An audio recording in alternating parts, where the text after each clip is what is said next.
I remember during my time there, you gifted me with Alaea, salt from Hanapepe. Yeah. Hanapepe salt, for those of you who don't know, is to me one of the best, if not the best, seasonings in the world. There's something about it. Is it the mana? Is it the flavor? Is it the way it's cultivated? The fact that it comes from the ocean or shores, right? Saui is actually connected. His family actually has salt beds in Hanapepe, and there's a lot of insights that I think that he can provide us so that we can understand a little bit more of why this salt is so special. Can you tell us? Yeah, people refer to Hanapepe salt as Kauai gold. In the older days, right, there wasn't refrigeration, so everything had to be salted to be saved. And so that was something that was very prevalent in Hawaiian culture was pa'akai. What separates Hanapepe salt is the way we do it. From what I'm told, I think there might be only one other place that uses clay beds, and it might be, I think, either Hana or in Molokai. I'm not too sure. But we get this clay from where the areas of the beds are. We actually dig it up, and we use that to rub the inside of our beds, just to make this kind of nice layer so that when we do our salt, the dirt doesn't get stuck to it. We have these wells, which we call the waipuna, or the waipunas store our salt water, whether it comes from underground or we pump water into it. But in the wells or the waipunas, there's these tiny brine shrimps or the opai, which makes our salt actually a little sweeter. And then so that gets super salty. We put it into our waikus, which is our holding beds, and then we put it into the waineas, which is what the beds to make the salt. And like just the flavor profile is very different. Like I've tried pa'akai from the reef or from like other islands, and like how people do it is it does have a different taste and texture to it. But the way we harvest it there is we can do it in large quantities, which is why we always share it, because we make so much salt. I mean, you can't use that much salt, and so we're always gifting people, or we use it to trade. As part of like the biggest part of the salt. Tell me this. I remember one time I asked if I could buy some, and you're like, brother, we don't sell this stuff. Nope. So it's either bartered or traded or gifted, correct? Yep, correct. And I remember one time you brought me a couple of different colors, and we're going to get into that shortly, but it's funny. I got a quick story. When you brought me a couple of bags, as I walked through the restaurant, everybody, people would ask, chefs especially, what is that? What kind of salt? That's salt. And I was carrying in 2 little bags, and I was like, oh, wow, everybody's interested. And I was like, I like share too, right? So I started making baggies for people and passing them out, and everybody's like, what is that? You know what I mean? But I think the reception that people get when they first taste it, because the chefs would put a little short rib in and they put a little bit on it. It was like, oh, this is different, bro. Salty, yeah. It's salty. It's salty, but it's different. It's flavorful. It's savory. It has a pop that normal salt doesn't have. So there's a couple of different kinds, right? You've given me one that had a brownish hue to it. I want you to explain to me the different types of salt that you have. Yeah, so your top grade of the salt is normally your pure whites.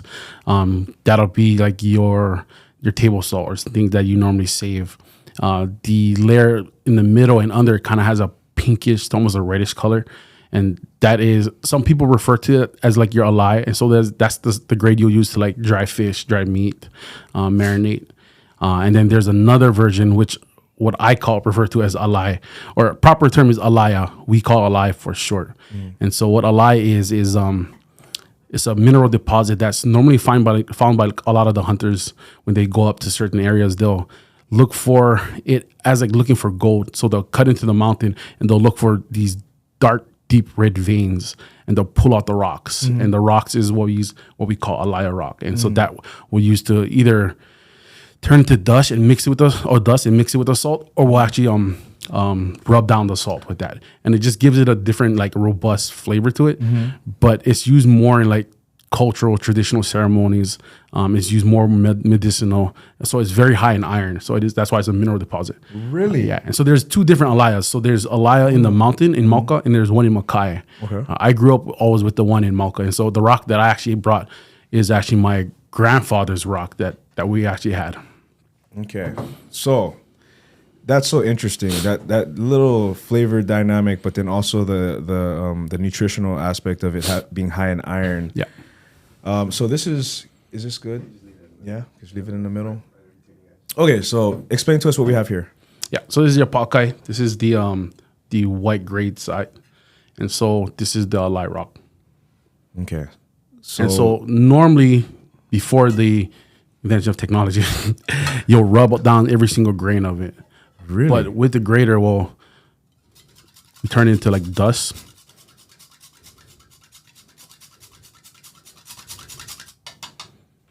And then we'll just mix it through, and then you'll see that kind of reddish kind of tone come. And the more you do it right, the darker it comes.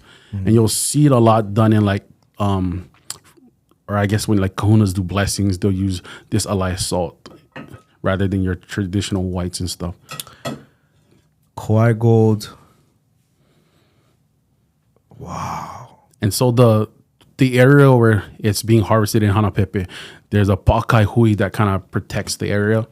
But there's also 23 original families that started harvesting salt in that area. So before it used to be done in different areas, very similar ways. But my great grandpa on my Kauai side, so my mom's side, were part of that original family that established that. And so there's a lot of the families that are still there or connected. And that's kind of who's in charge of the pakai hui, which is the Hawaiian salt group. And then there was the outside edges where if you weren't from Hanapepe, you were still able to make salt. You just weren't a part of that center area where they're always harvesting. And so the funnier part is the beds that I work is on my grandma's side rather than my grandpa's side. And so my grandpa's side, they still have the Kauai families that are still there practicing the making of Hawaiian salt. But I work the ones from my grandma's side. Okay. It is on the outer edge, and it's a little easier, and it's a little higher. So when it does get flood out from rain, it's normally the last bits to go as far as getting flooded. It's kind of why I love that side too. Interesting. I never thought about rainwater and flooding. Yeah. So that's a big thing when harvesting salt is we can go seasons where we don't make any salt at all because we need this. We depend on the sun and drying it out. And once the rain comes, it'll wash everything out. It'll actually make the waipunas too watered down. Oh. So the waipunas are so salty you can throw like a shoe and it'll float. That's how salty that well is. Ah, interesting. Thank you for sharing that. Fascinating stuff, and thank you for also bringing some for us to share with our ohana as well.